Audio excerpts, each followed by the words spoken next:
transient response in RLC series circuit with DC excitation. Series RLC circuit excited by a DC supply.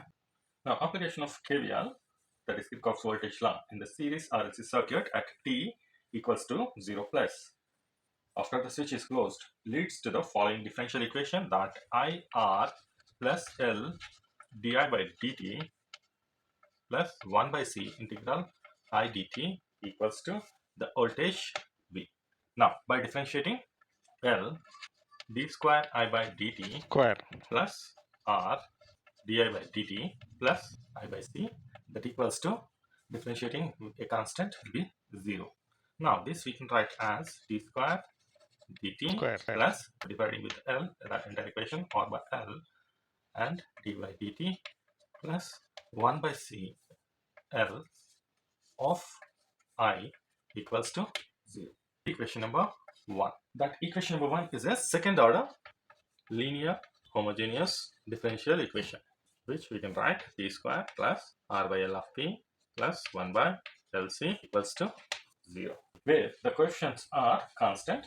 The roots now becomes that p1 and p2 equals to minus b, that is r by L, plus or minus square root of b square, that is r by L square, minus 4, a is 1 and c is 1 by LC, divided by 2a, a is 1. Now let alpha equals to minus r by 2L and beta equals to square root of r by 2L whole square minus 1 by LC. Hence the roots p1 equals to alpha plus beta and p2 equals to alpha minus beta.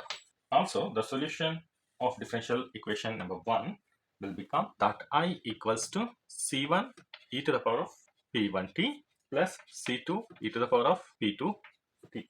That is equation number 2, where c1 and c2 being constants.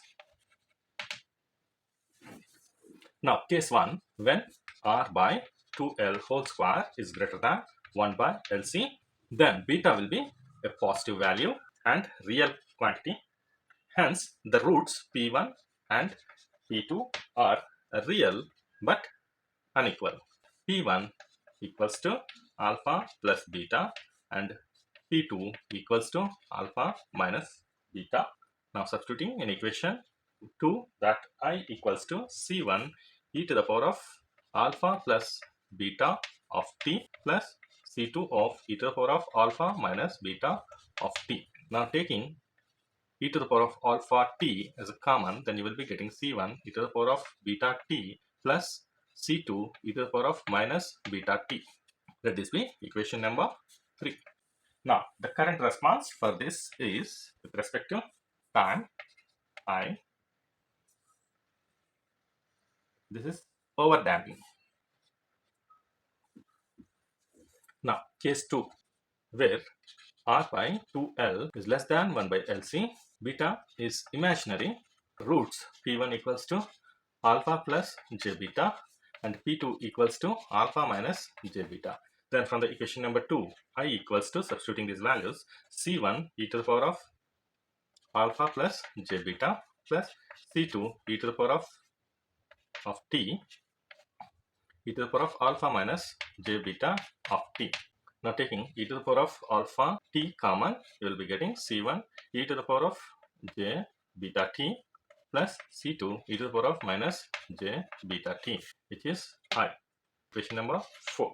Now this we can write I equals to e to the power of alpha t of c1 cos beta t plus c2 sin beta t.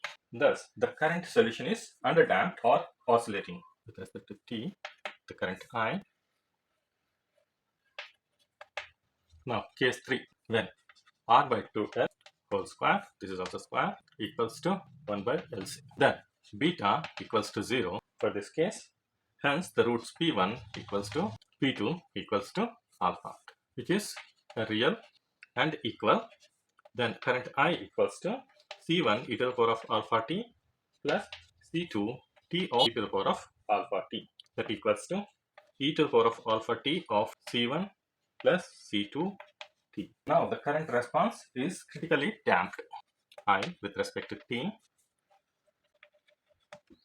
This is regarding the transient response in RLC series circuit with DC excitation. Let us solve one problem. In a series RLC circuit, R is 5 ohms, L is 1 Henry, C is 1 farad.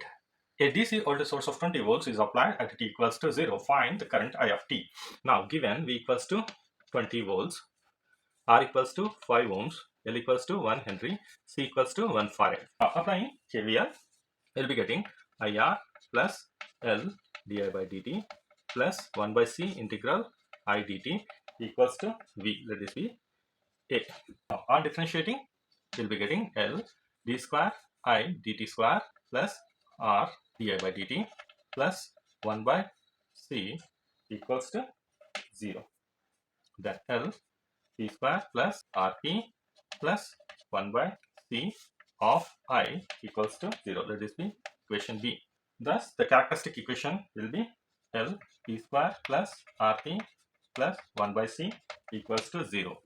Now, substitute these values, then you will be getting p square as L equal to 1, r equals to 5p plus 1 by c is again 1 equals to 0. Find the roots, that is p1 and p2 equals to is minus b minus 5 plus or minus square root of b square, that is 25 minus 4 ac 4 1 4 divided by 2. A is again 1. This equals to minus 5 plus or minus square root of 21. If you calculate, you will be getting 4.58 by 2. Then P1 equals to minus 5 plus 4.58 divided by 2, that equals to minus 0.21. P2 equals to minus 5 minus 4.58 by 2, that equals to minus 4.79. Now the solution will become I of t equals to k1 e to the power of p1, that is minus 0.21 t plus k2 e to the power of minus 4.79 t. As the current in an inductance cannot change instantaneously, and also the voltage across the capacitor does not change instantaneously, then at I at 0 plus equals to 0 and 1 by c integral I dt equals to 0. Now from equation A, I is 0, here also I is 0, then you will be getting L di by dt equals to V at t equals to 0 plus, from which di by dt equals to V by L, that equals to 20 amps per second. Now again substituting in equation number 4, that I equals to 0 and t equals to 0 plus, you will be getting 0 equals to k1 e to the power of minus 0.21 of 0 plus k2 power of minus 0.47 into 0 e to the power of 0 value is nothing but 1. Then this will be k1 plus k2 equals to 0, from which k1 equals to minus k2. Now differentiating equation number 4, you will be getting di by dt equals to k1 e to the power of minus 0.21 t minus 0.21 minus 4.79 k2 e to the power of minus 4.79 t. Now at t equals to 0 plus, if you substitute 0 plus here, this term will be 0, then you will be getting 0.21 k1 minus 4.79 k2, as this term will become 0 at t equals to 0, equals to di by dt at t equals to 0 is equals to 20. Now we have two equations, that this is, let this be 1 and this be 2. Solving these two, you will be getting k1 equals to 4.37 and k2 equals to minus 4.37. Then the current I of t equals to, now substitute these values in equation number C, 4.37 e to the power of minus 0.21 t minus 4.37 e to the power of minus 4.79 t amps. If this video is useful, please like, share and subscribe. Thank you.